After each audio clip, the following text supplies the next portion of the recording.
Ladies and gentlemen, in just a moment, we're going to begin the funeral services of Mrs. Sarah Daniel Spector. Rabbi Herzl Hillel Yitzchak will be officiating. We welcome those of you who are joining us on live stream. For those of you who are here, please take a moment to be sure that your cell phones have been turned off. And at this time, we're going to begin the sacred funeral ceremony.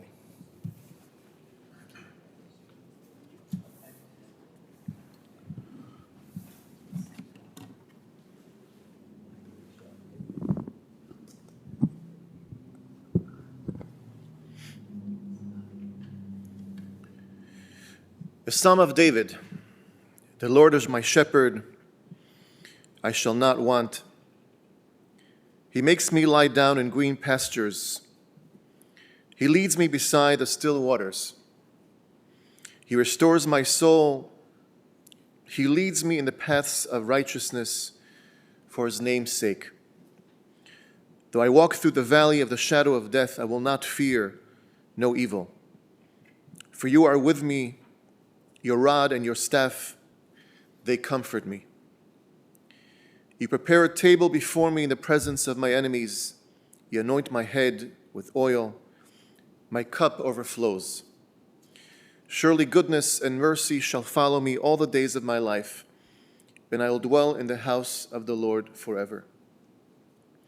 Dear family and friends, we're gathered here today to honor the life of Sarah Daniel Spector,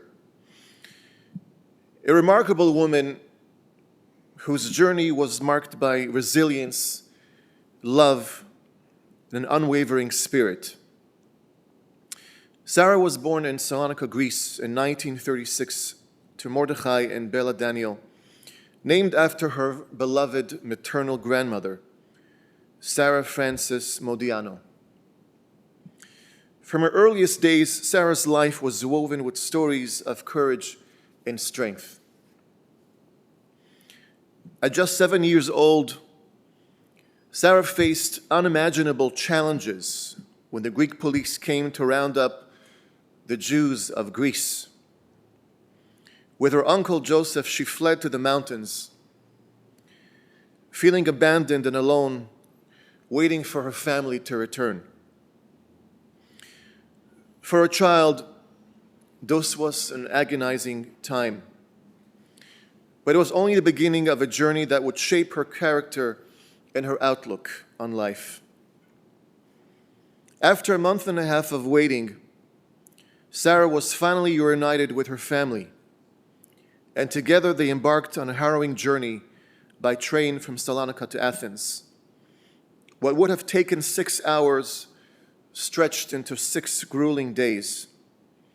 But the determination and love for one another prevailed. In Athens, under Italian control, the Jewish community found temporary safety until the day the Italians surrendered to the Nazis. The Daniel family had to navigate another perilous escape, hiding in a house until betrayal forced them into the mountains once more. Their resilience was tested time and again, yet they moved forward, always with the hope of a better future. In 1955, Sarah's journey brought her and her family to Chicago, a new world filled with promise. At 19, she bravely attended high school, an older student in a sea of youth. This determination to embrace new beginnings would become a hallmark of her character. In 1962, Sarah married Harold Spector, and together they welcomed their cherished daughter, Benjamina. Sarah was deeply involved with our synagogue, the Sephardic congregation, where she played a vital role in preserving our Sephardic traditions. As co-president of the sisterhood, she was a beloved figure in our community, teaching members Ladino and ensuring that our cultural heritage would thrive. Sarah organized and baked delicious cookies and desserts for the synagogue's Purim packages, bringing joy and sweetness to our celebrations. A gifted writer, Sarah documented the stories of congregation members, capturing their biographies and preserving the rich history of their family's journey to America and their connections to our synagogue. She recorded minutes and events for the American Sephardic Federation Synagogue chapter, ensuring that our shared experiences would not be forgotten. While Sarah was not a professional nutritionist, she had a deep passion for nutrition and loved to share her knowledge with others. She was always eager to help friends and family with their health and their well-being, drawing from her own life experiences to inspire those around her. But her generosity extended far beyond this passion. She was a wonderful woman, very sensitive, and her help was felt by many in our community. Whenever someone needed a ride, she would go out of her way to lend a hand. She constantly looked for ways of helping others, whether through kind words or thoughtful gestures. Sarah was also actively involved in the Sephardic Hebrew Day School, serving on the board and helping to raise funds for the institution. She took the time to send beautiful letters to those in need of encouragement, always lifting spirits with her words. As a daughter, Sarah was devoted to her parents, always there for them, taking them shopping and ensuring that everything they needed. Her compassion extended beyond her family. She was a friend, a mentor, and a source of strength to many. Sarah was incredibly giving and a loving mother and friend. Yet what set her apart most was her humility.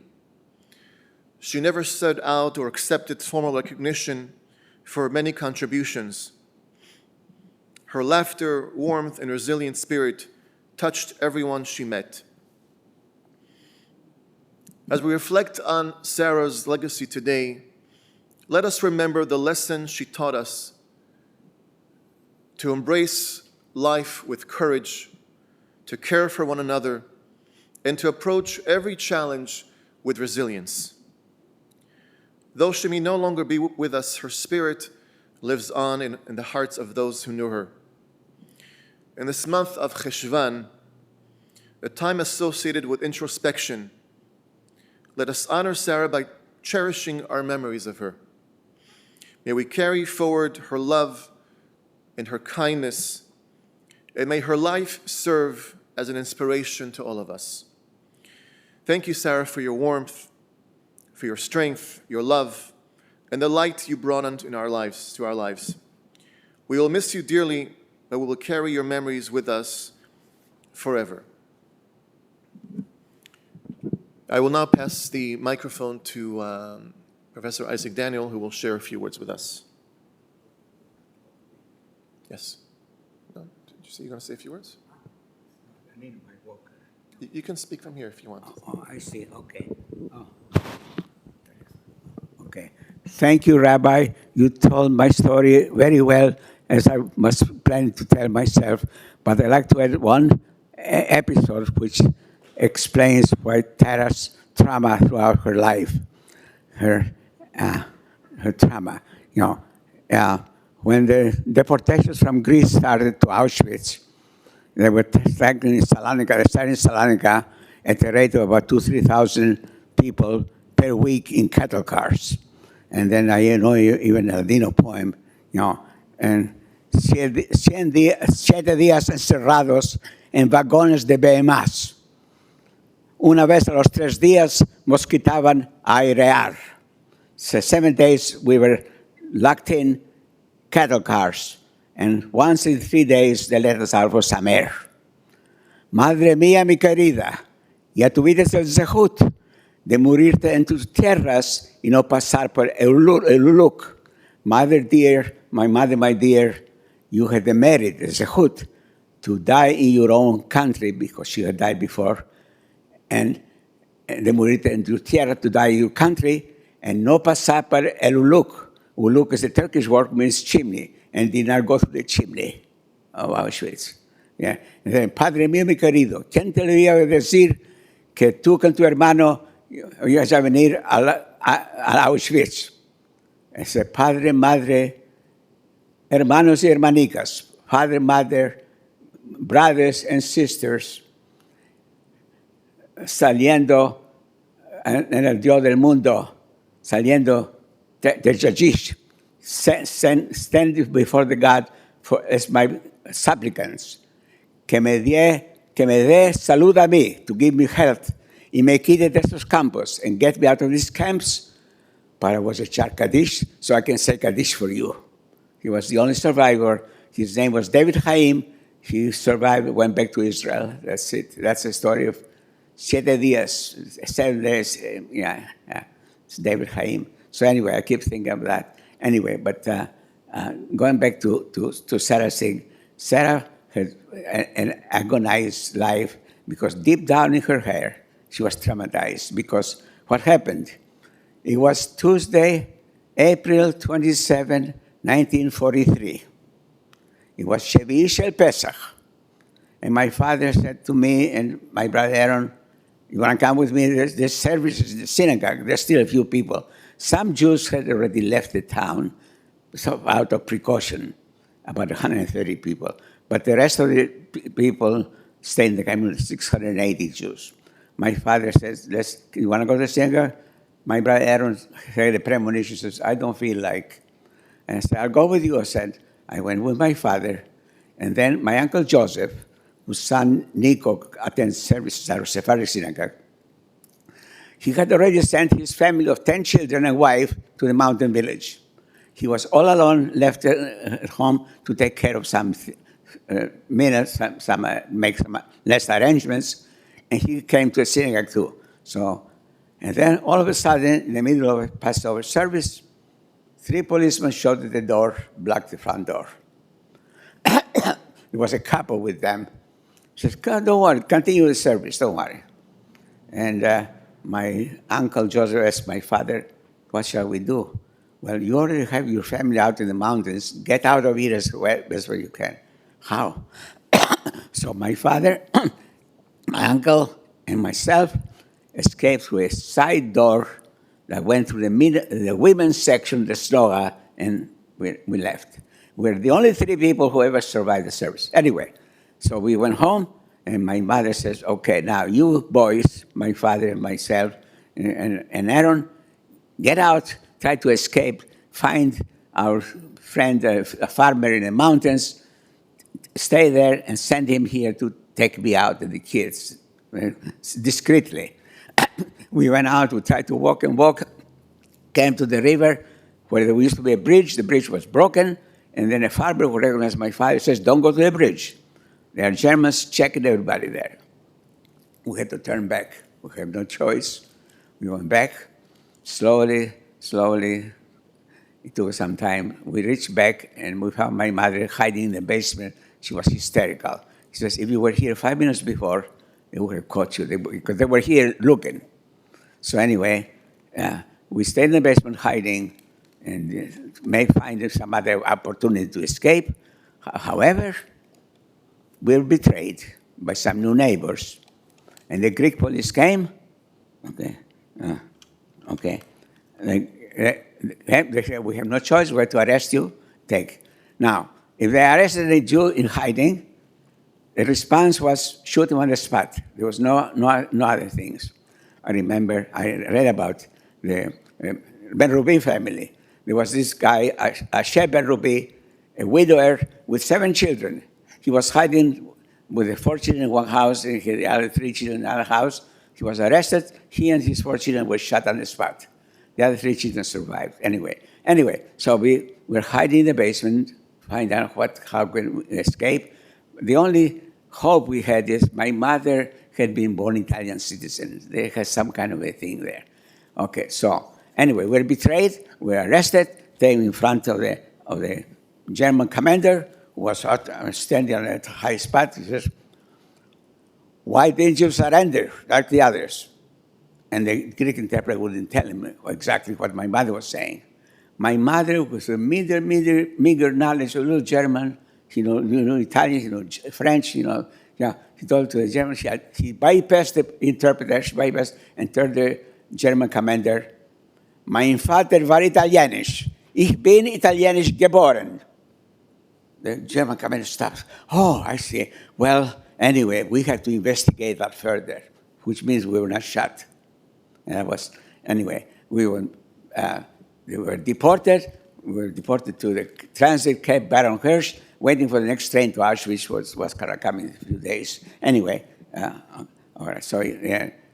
And then the train came, they put us aside, and then another train was coming. We were waiting for.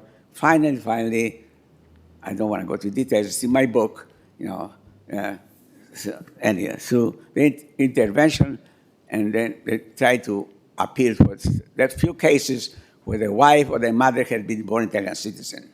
So the deputy of the foreign minister of Mussolini, Giuseppe Bastianini, wrote, says, well, you are asking me what to do with these women, Jewish women, who used to be Italian citizens, but they made Greek citizens. But according to law, they're not Italian citizens anymore.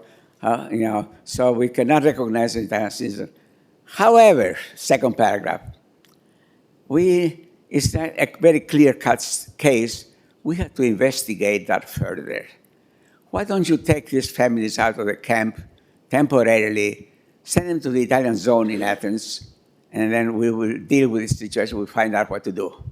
That was a trick. Giuseppe Bastianini, and the rest is history. The rabbi mentioned it, and that's it. However, during our arrest and incarceration, Sarah was a little kid, 7-year-old kid, in the mountains with my Uncle Joseph, waiting on the mountaintop and waiting when her parents were going to come.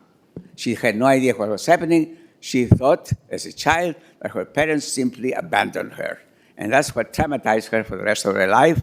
And that's all. Thank you very much. Okay.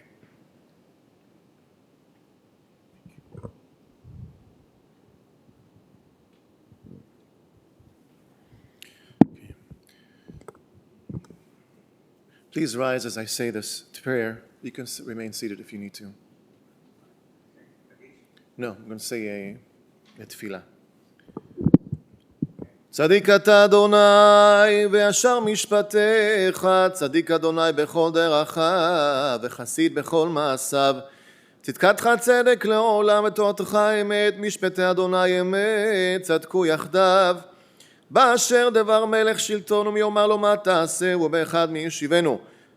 מנפשו יבטא ויעץ צצור תמים פעולו ככל דרכיו משפט. אל אמונה ואין עוול, צדיק וישר הוא דיין האמת, שופט צדק ואמת, ברוך דיין האמת, ככל משפטיו צדק ואמת. מרחם הכל ביתיו הוא יחוס ויחמול וירחם, הנפש רוח ונשמה של שרה בת בלה, רוח השם תנחנה בגן עדן מכל הרשעות עמה בכלל הרחמים והסליחות. וכן יהי רצון ונאמר אמן, בילה המוות לנצח ומחה אדוני אלוהים דמעה מעל כל פנים, וחרפת עמו יסיר מעל כל הארץ, כי אדוני דיבר.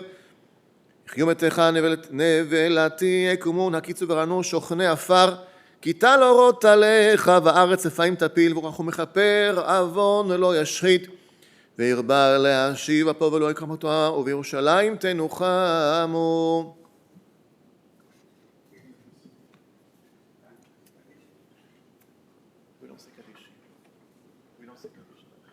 Ladies and gentlemen, the interment service will be at Waldheim Cemetery in Forest Park. For those of you who will be driving to the cemetery, the procession will be forming in our parking lot. Please obtain an orange safety funeral sticker placed on the right-hand side of your windshield. Have your bright lights and hazard lights on at all times. For additional measures of safety, we will be providing a car in the back of the procession to hopefully keep other cars from entering the procession. Please use your horn liberally as you're going through the intersections. The Shiva will be private. At this time, I invite everyone to please rise and stand in place as we escort our casket from the chapel. And just as a reminder for you here and those of you online, memorial contributions to the Sephardic congregation would be appreciated. That information is on the service folder.